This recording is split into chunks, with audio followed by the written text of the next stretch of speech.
الرجیم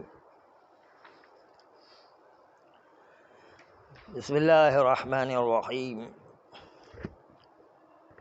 وبہ نستعین وہو خیر معین۔ تین دلیلیں پیش کی گئی کہ خون جو بکرے کے اندر خون رہ جاتا ہے وہ پاک ہوا کرتا ہے۔ دلیل اجماع،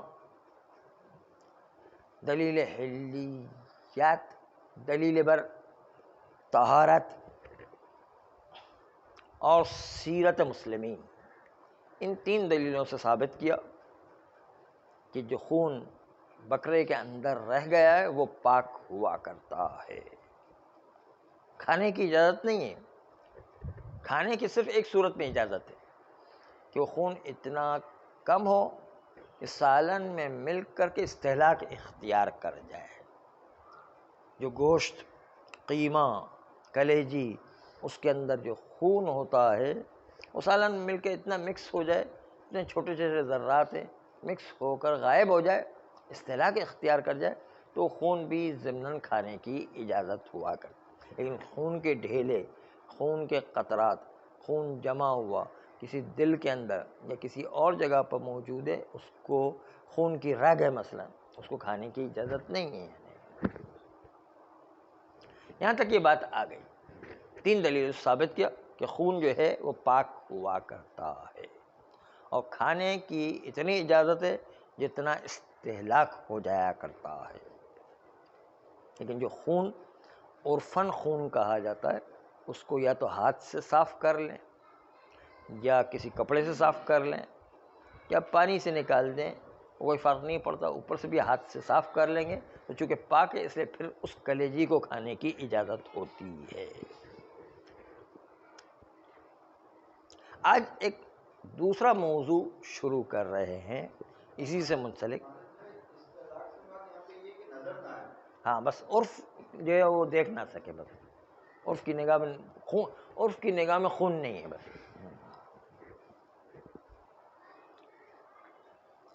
اب یہ گفتگو کر رہے کہ آپ نے کہا کہ بکرے کے اندر خون لگا ہوا ہے، وہ اندر کا خون پاک بھی اور ساتھ ساتھ اگر اتنے چھوٹے چھوٹے ذرات کہ جو استہلاک ہو کے سالن میں ختم ہو جایا کرتے ہیں اس کو کھانے کی اجازت ہے۔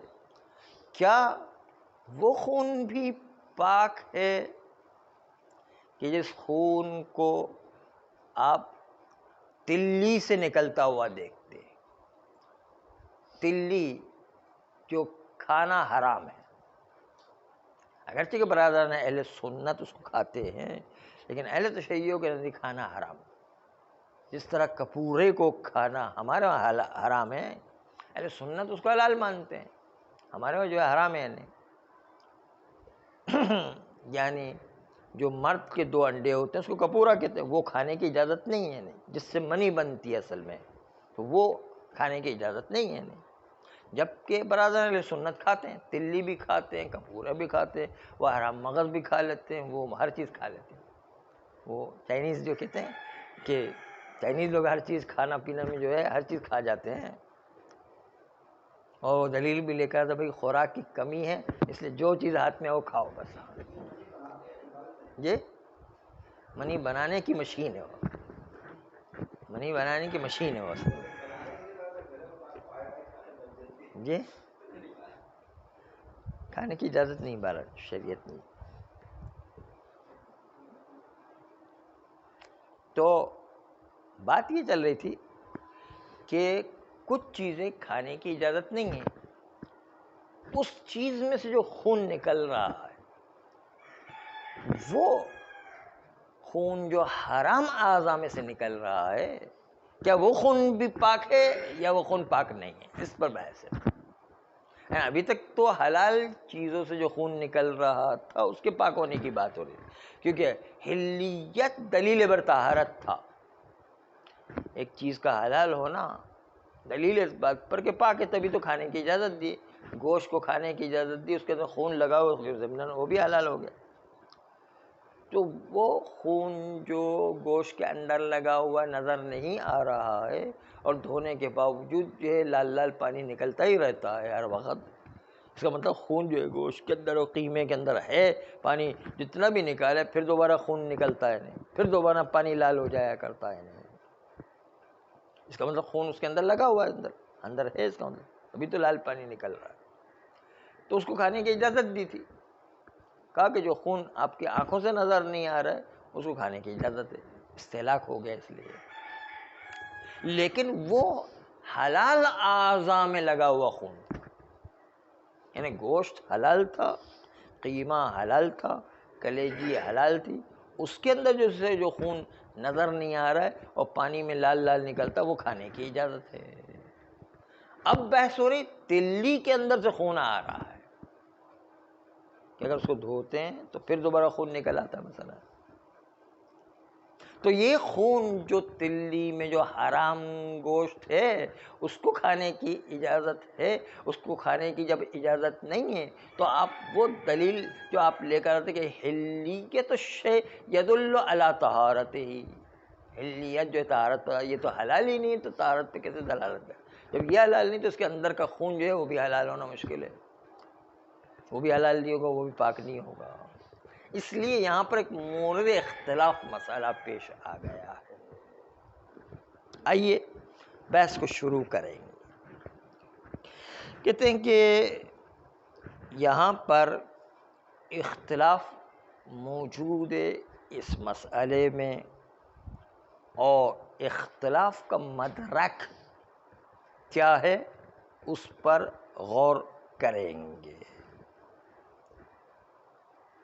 کہتے ہیں کہ وہ خون جو پاک ہے حیوان کے بدن میں رہ جانے والا، اس پر پہلی دلیل اجماع تھا،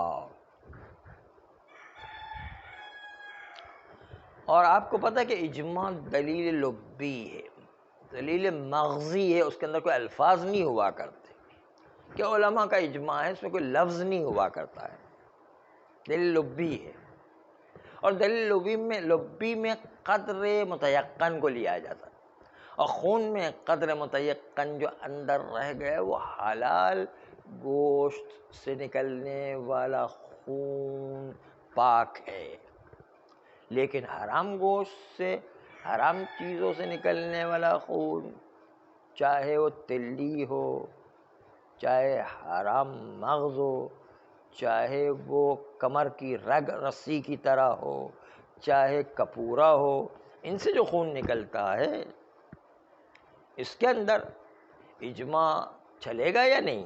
کہتے ہیں اجماع لبی کا کام یہ ہے کہ وہ قدر متیقن کو لیتا ہے، اور یقینی طور پر جس خون کو اجماع نے پاک قرار دیا وہ خون جو گوشت سے نکلنے والا، کلیجے سے نکلنے والا، دل سے نکلنے والا خون ہے، وہ والا خون پاک ہے، باقی کا جو ہے مشکوک مسئلہ ہے، مشکوک مسئلہ ہے، اس میں اجماع جاری نہیں ہوگا، قدر متیقن میں چلتا۔ قدر متیقن کیا ہے؟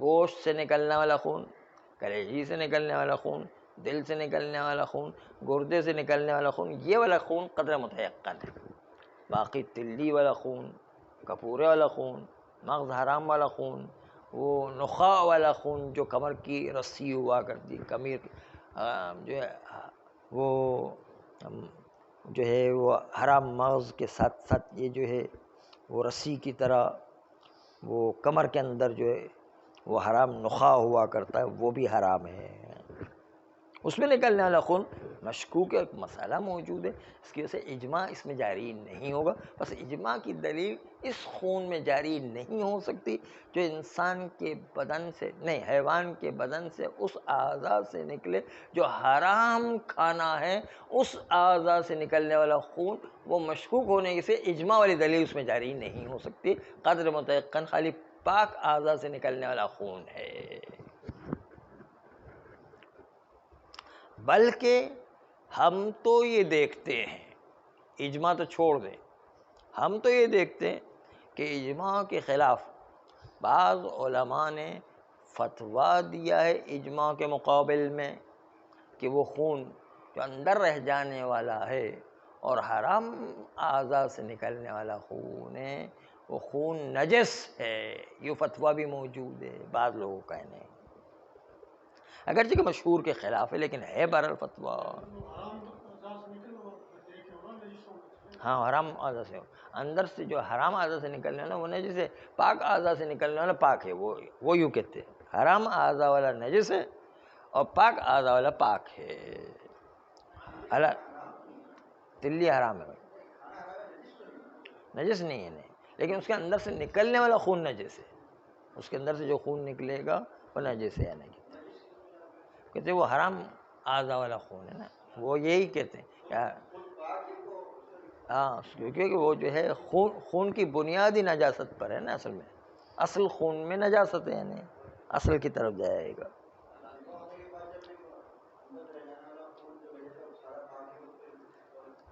لیکن عمومی قانون یہ کہ خون نجس ہوگا، ہمارے پاس عمومی قانون موجود ہے نا کہ خون ہے اس لیے وہ نجس ہوگا. عمومی دلیل ہمارے پاس موجود ہے وہ کہ عمومی طور پر خون نجس ہے. عموم کو ہم مانیں تو عموم کو ماننے کی صورت میں خون نجس بھی ہے، کھانا بھی حرام. کھانا تو پہلے ہی حرام تھا، اب کہتے ہیں کہ نجس بھی ہے وہ. ہاں یہ ایک قول ہے کہ جو اجماع کے مقابل میں کھڑا ہے، اگرچہ کہ جو مشہور کے مقابل میں ہے. بس جب ہمارے پاس اس خون کے بارے میں مخصص موجود نہیں کہ عموم میں نجاست خون سے استثناء کر سکے، ایسا مخصص موجود نہیں تو اس خون کو بھی نجس مانا جائے گا. عمومی طور پر خون تو نجس ہے، اور خون نجس ہے تو اس سے استثناء کرنے کے لیے اس خون کو ہم کوئی دلیل کے تحت استثناء کریں گے. ہمارے پاس چونکہ کوئی دلیل موجود نہیں ہے اس لیے مخصص موجود نہ ہونے کی صورت میں اس خون کو نجس مانا جائے گا.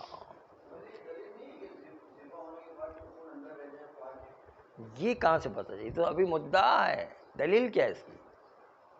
دلیل اجماع تھی. اجماع صرف اس کو ثابت کر سکتا ہے جو پاک اعضاء سے نکلا کرتا ہے، جو حلال اعضاء سے نکلا کرتا ہے وہ پاک ہے.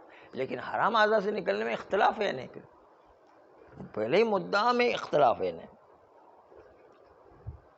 بس اس لیے یہ یوں کہتے ہیں کہ خون کے پاک ہونے کے لیے عموم نجاست سے خون کو استثناء کرنے کی کوئی مخصص دلیل ہونا چاہیے، اور ہمارے پاس کوئی مخصص دلیل موجود نہیں ہے، اس لیے عموم نجاست کے تحت خون باقی رہے گا. وہ یوں کہہ رہے ہیں جو لوگ اجماع کی مخالفت کر رہے ہیں یا مشہور کی مخالفت کر رہے ہیں، وہ کہہ رہے ہیں کہ بھائی یہ خون نجس ہے. جو حرام اعضاء سے نکلنے والا خون ہے وہ نجس ہے، کیونکہ ہمارے پاس کوئی مخصص نہیں ہے عموم نجاست خون سے. اس خون میں کوئی چونکہ مخصص موجود نہیں ہے اس لیے اس خون کو نجس عموم کے تحت داخل کریں گے. یہ تھی دلیل ان لوگوں کی جو حرام اعضاء سے نکلنے والے خون کو نجس قرار دیتے ہیں. آئیے اس کے مقابل میں الا ان یقال، کوئی کہتے ہیں مگر یہ کہ آپ اس عموم کو قبول نہ کریں اور کہیں کہ جس خون کے نجس ہونے کی دلیل ہے وہ نجس ہوگا، اور جس خون کی پاک ہونے کی دلیل ہے وہ پاک ہوگا، اور جو مشکوک خون ہے اس مشکوک خون میں قاعدہ طہارت جاری ہوگا، اور قاعدہ طہارت کی بنیاد پر مشکوک خون کو پاک مانا جائے گا. بس اس بنیاد پر وہ خون کہ جو خون جہندہ نہیں ہے وہ پاک تھا، وہ خون جو اچھل کر کے نکلنے والا خون نجس تھا، اور یہ درمیان میں متخلف والا خون ہے جو درمیان میں ہے کہ جو حرام اعضاء سے نکل رہا ہے مشکوک خون ہے. کیا آیا وہ حرام کی فہرست میں داخل ہے یا حلال کی فہرست میں داخل ہے؟ آیا وہ نجس کی فہرست میں داخل ہے یا پاک کی فہرست میں داخل ہے؟ شک کی صورت میں اصالت الطہارت کا قاعدہ جاری ہوگا. اگر ہم خون کے عمومی نجاست کو نہ مانیں تو، اگر عموم کو مانتے ہیں تو شک کی صورت میں عموم کے دائرے میں داخل ہوتے ہیں اور نجس مانیں. لیکن اگر عموم کو نہیں مانتے ہیں، قاعدہ عمومی نجاست خون ثابت نہیں ہوتا ہے، تو کچھ خون نجس ہو جائیں گے جو اچھل کر کے نکلتے ہیں، اور کچھ خون پاک ہو جائیں گے جو اچھل کر کے نہیں نکلا کرتے ہیں، اور درمیان میں یہ متخلف خون جو تلی سے نکلتا مشکوک ہے، کیا یہ پاک ہے یا نجس ہے، اس کو ہم قاعدہ طہارت کی بنیاد پر پاک مانیں گے۔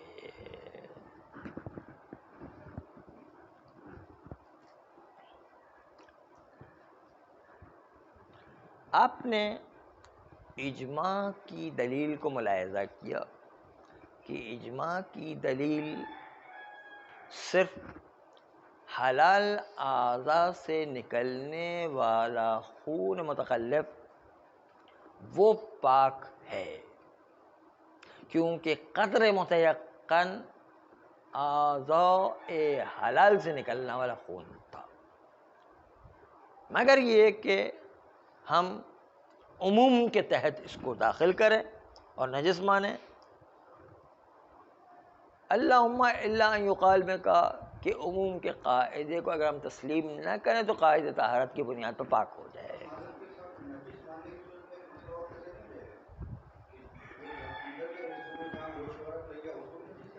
ہاں کرے گا، بالکل کرے گا، اس سختی اور برداشت کرنا پڑے گی، اس لیے گوشت کو نکالنے کے بعد حتماً اس کو پاک کرنا پڑے گا، پاک کر کے کھانا پڑے گا۔ جذب بھی ہو جائے پھر اوپر سے دھوئیں گے تو وہ جذب ہو کے پانی جس سے پاک ہو جائے گی، وہ تو اتنی تو جذب ہوتی بھی نہیں ہے، اوپر سے آپ جس طرح خون جو ہے وہ اتنا جذب ہوگا، اس سے زیادہ پانی اس کے اندر جذب ہو جائے گا۔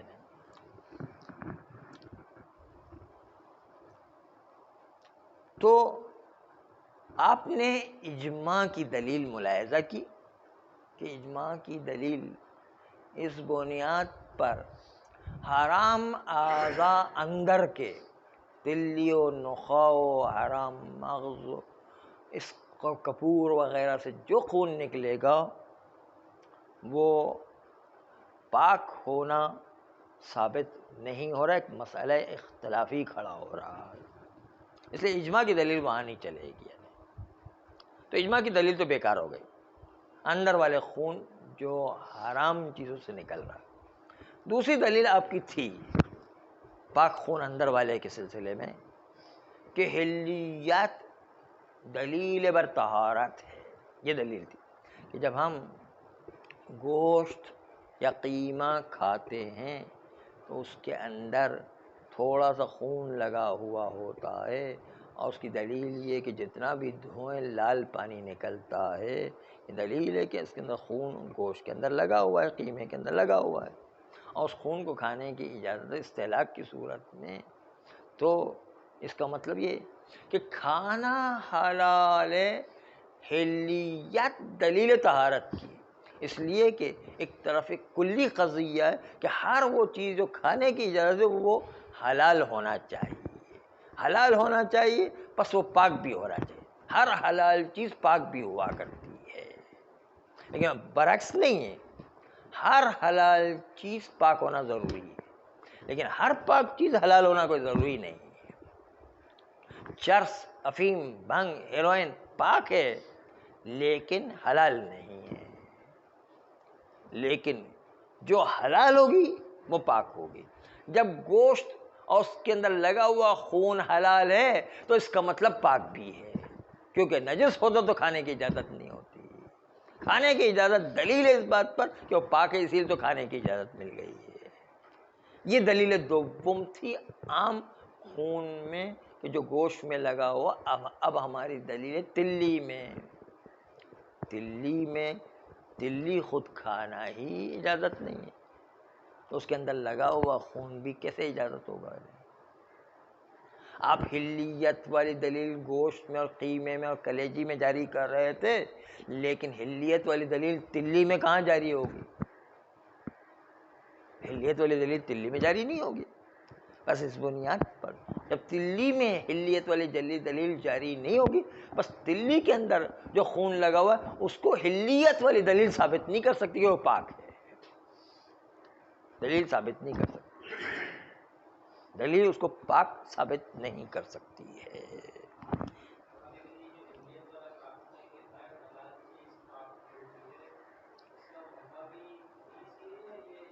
ہاں حدیث ہے کہ ہر حلال چیز پاک ہے، کیونکہ جو ہے وہ حلال ہے، طیب و طاہر چیزوں کو کھانے کی اجازت ہے. اس لیے جو اسی دلیل کے تحت دلیل آتی روایا کہ جو بھی چیز ہوگی کھانے پینے کی وہ پاک ہونا ضروری ہے.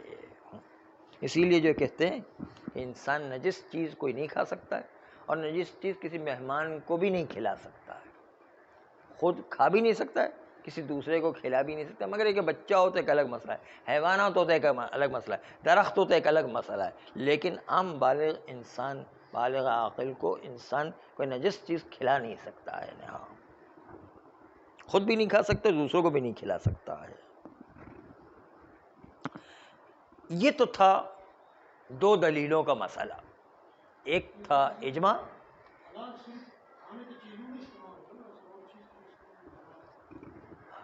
حلال جو ہے وہ حلال کا لفظ بہت سی جگہوں پر استعمال ہوتا ہے، جیسے سود حرام ہے اور ربا حرام ہونے کے مقابلے اس کا تجارت حلال ہے. مثلا تجارت حلال ہے، تجارت ایک کام ہے نا، پھر بھی حلال قرار دیا. مختلف جگہوں پر استعمال ہوتا ہو. فرماتے ہیں کہ تیسری دلیل تھی دلیل سیرت متشرعہ. متشرعہ کا مطلب ہے جو لوگ عام طور پر شریعت کا خیال کرتے ہیں، شریعت پر عمل کرنے والوں کی سیرت یہ ہے کہ اندر کا نکلا ہوا خون پاک مانتے ہیں، چاہے وہ حلال گوشت سے نکلے، چاہے وہ تلی و نخا و کپور و حرام مغز سے نکلے، سب کو وہ حلال سمجھتے ہیں. یہ سیرت متشرعہ. سیرت مسلمین یہاں پر اس لیے کام نہیں آئے گی، سیرت عقلاء اس لیے کام نہیں آئے کہ جس سے سروکار ہوتا ہے اس عرف کو لیا جاتا ہے، اس سیرت کو لیا جاتا ہے. یہاں پر مسلمین کی سیرت جو ہے وہ کارآمد نہیں ہے، اس لیے کہ مسلمان جو ہے وہ بہت سی چیزیں حرام بھی انجام دیتے ہیں، مسلمانوں کی سیرت پہ شامل ہو گیا. جیسے سود کھانا، بینک کا سود کون مسلمان چھوڑ رہا ہے؟ تقریباً سارے ہی مسلمان اس کو استعمال کر رہے ہیں، مگر یہ کہ کوئی بیوقوف ہم جیسے طالب علم ہوں تو استعمال نہیں کرتے، باقی تو سب لوگ استعمال کر رہے ہیں. ہم لوگ تو بیوقوف بن رہے ہیں نا انہیں. ہاں لیکن یہ بیوقوفی اچھی ہے، روز قیامت کام آنے والی بیوقوفی ہے. کبھی کبھی بیوقوف بننا بھی اچھا ہوتا ہے نا. تو ہم جیسے کچھ لوگ طالب علم جو ہے وہ سود سے اجتناب کرتے ہیں، باقی کون لوگ اجتناب کرتے ہیں؟ ساری دنیا جو ہے سود کھا رہی ہے، ساری دنیا حرام کا پیسہ کھا رہی ہے، لوٹ مار کا پیسہ، دھوکہ دہی کا پیسہ، بیوقوف بنانے کا پیسہ، فراڈ کا پیسہ، یہ سب کھا رہی ہے. سیرت مسلمین میں یہ بھی شامل ہے. تو کیا سیرت مسلمین اس سے بنا کرتی ہے حرام کام جو کر رہے ہیں جو شریعت کے خلاف؟ اس لیے سیرت اس سے نہیں بنتی ہے. اتنی بڑی تعداد میں لوگ جو شریعت کی مخالفت کر رہے ہیں، اس سے سیرت نہیں بنتی. اس لیے متشرعین کا ہے، یعنی جو شریعت پر عمل کرنے والے لوگ ہیں ان کو دیکھا جائے کہ یہ شریعت پر لوگ کرنے والے کیا کرتے ہیں. وہ بکرے کے اندر کا خون پاک مانتے ہیں یا بکرے کا اندر کا خون پاک نہیں مانتے؟ اگر مسلمان کو دیں تو مسلمان کہے ہمیں اس سے کیا مطلب، ہمیں تو گوشت کھانے سے مطلب ہے، ہمیں تو کپورا کھانے سے مطلب ہے، ہمیں تو تلی کھانے سے مطلب، ہمیں اس سے کیا مطلب ہے کہ جو ہے وہ شریعت اجازت دے رہی ہے. وہ تو یہ پرواہ ہی نہیں کرتے ہیں. اس لیے جو ہے آپ کھٹاکھٹ کی دکان پر جائیں، دھڑ تلی بھی کھائے ہو تو کپورا بھی کھائے ہو تو مختلف چیزیں بھی کھائے ہو، بلکہ اکثریت لوگ کھاتے ہیں نا. تو ہمارے یہاں صرف منع ہے نا، وہ بھی جن لوگوں کو پتہ ہے بیچاروں کو، بہت سے کو تو پتہ ہی نہیں ہے کہ یہ چیزیں بھی حرام ہوتی ہیں نا. اس لیے کہتے ہیں ہم جو ہے طالب علم صرف بیوقوف بن جاتے ہیں، لیکن بیوقوف بننا اچھا ہے اس میں. ہاں ہاں اچھی بات. اس نے سوچا شاید یہ مولوی صاحب کے کپورے ذرا طاقتور ہو جائیں گے.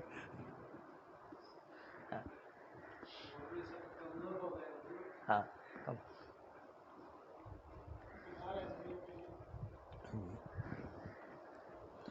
لیکن ان چیزوں میں بیوقوف بننا اچھا ہے، روز قیامت کام آنے والی چیز ہے.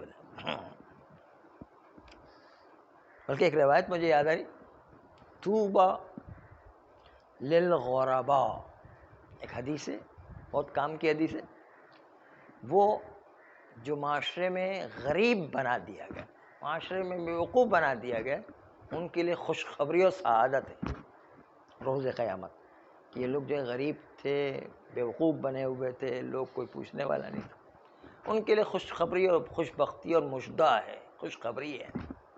کیوں؟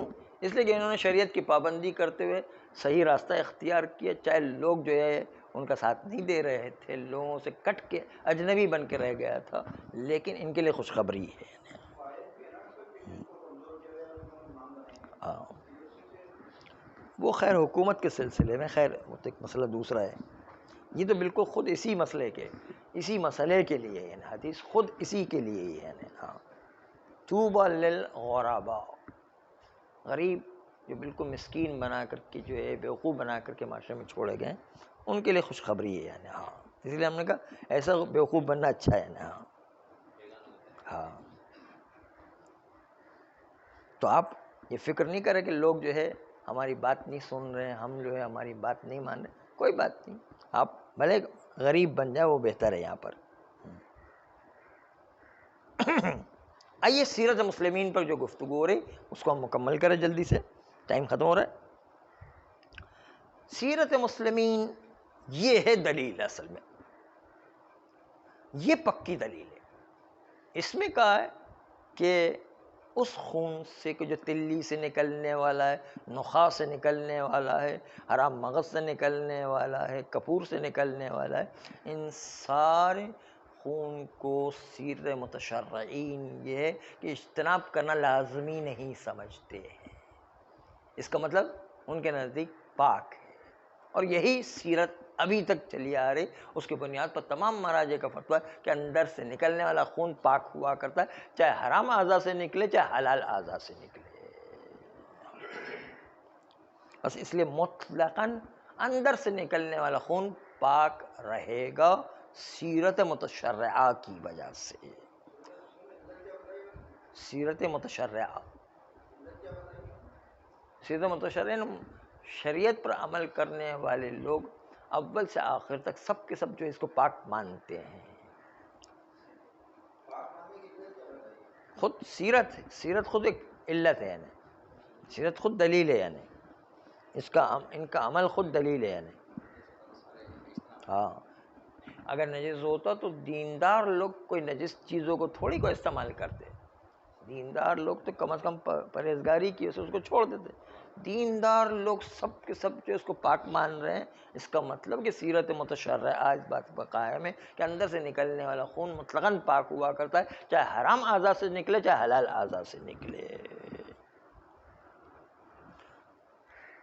اس لیے کہ سیرت دونوں مورد میں برابر کی قائم ہے، چاہے حلال اعضاء ہو چاہے حرام اعضاء ہو، دونوں کے اندر برابر کی سیرت قائم ہے اس بات کے اوپر کہ اس خون کو پاک سمجھا جاتا ہے دیندار لوگوں کے نزدیک، خون پاک سمجھا جاتا ہے، اور اسی پر آج تک جو ہے مراجع کا فتویٰ بھی چلا آ رہا ہے۔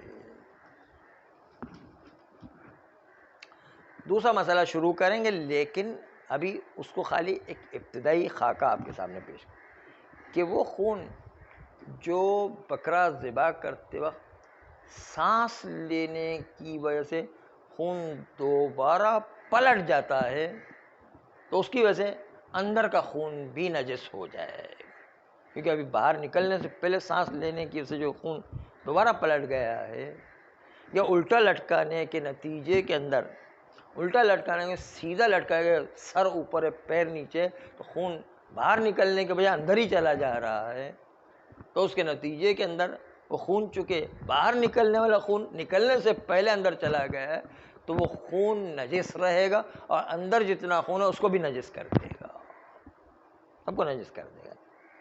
تو سانس لینے کے سے کبھی کبھی خون نکلنے سے پہلے اندر چلا جایا کرتا، یا جو سر اوپر رکھے پیر نیچے رکھے تو اس کے نتیجے کے اندر بھی خون باہر نکلنے کے بعد اندر چلا جایا کرتا ہے، اس کی وجہ سے جو ہے خون جو نکلنے کے بعد بچ جاتا پاک تھا، لیکن یہ باہر نکلنے والا خون ہی اندر چلا گیا ہے، نجس خون ہی اندر چلا گیا ہے، اس سے سارے خون کو نجس کر دے گا۔